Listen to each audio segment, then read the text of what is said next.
Young sanction Swaraj fake social media ID पर्दाफाश होती। आजिकल social media रे निज मन पसंदर कलाकार मान प्रति भल पाइबार देखा जाए प्रस्तुत अनेक फैन पेज। तेज याद्वारा किसी प्रश्नक फायदा उठाऊँ बॉलीवुड नवागत नायक स्वराज बारिक आईडी से स्वराज बारिक नाम एक फेक आईडी प्रस्तुत कर किसी लोक टंका नहीं सहित आशाजन व्यवहार कर अभियोग होती। यह विषय खोद स्वराज फेसबुक और इंस्टाग्राम रे लाइव रे आसी दर्शक मान जन से लाइव रे दर्शक ऑफिशियल आईडी लिंक देवा सह अन्य फेक आईडी को अनफॉलो और अनफ्रेंड करने अनुरोध करछंती।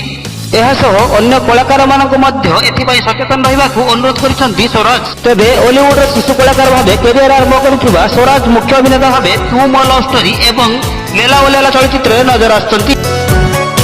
एमिति किसी लेटेस्ट अपडेट सब्सक्राइब करंतु न्यू ओडिशा दर्शन चैनल को।